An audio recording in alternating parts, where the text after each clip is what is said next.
আমি এই মুহূর্তে দাঁড়িয়ে আছি নেত্রকোনা জেলার কৃষকরা অত্যন্ত খুশি হয়েছে।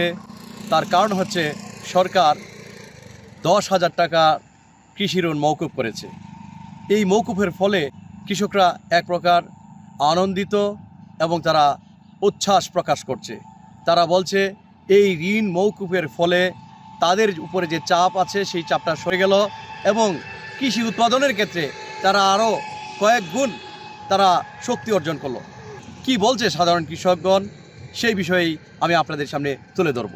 সরকারে ঋণ মুকুব করিয়ে দেওয়াতে আমরা খুব খুশি এবং কৃষি লোন কৃষি দেওয়া আমরা খুশি।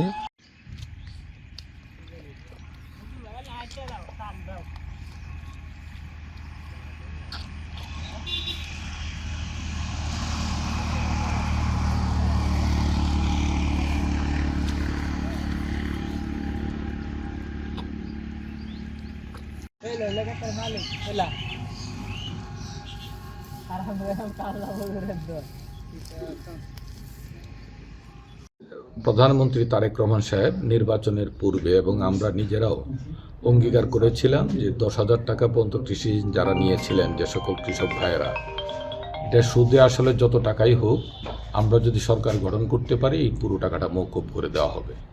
ওই প্রতিশ্রুতির আলোকেই কিন্তু আজকে প্রধানমন্ত্রী উনি ওনার কথা রেখেছেন।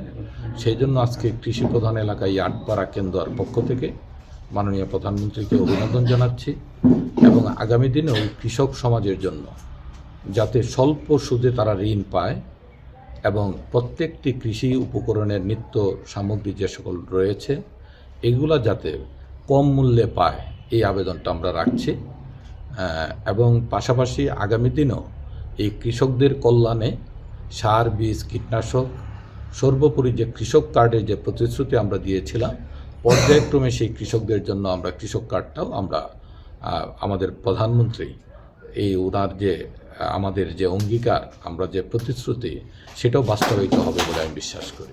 প্রত্যেক সারের যারা পরিবেশক রয়েছে তাদের কাছে অনুরোধ করব, কোনোভাবেই যেন কৃষককে জিম্মি করে উচ্চ মূল্যে সার বিতরণ করা না হয়, বিক্রি করা না হয়। আর যদি আইনের লঙ্ঘন করে তারা এই কাজটা করে, কালোবাজারি করে, তাহলে অবশ্যই তাদের বিরুদ্ধে আইনগতভাবে ব্যবস্থা গ্রহণ করব। কোনোভাবেই কৃষক সমাজ যেন হয়রানির মুখোমুখি না হয়।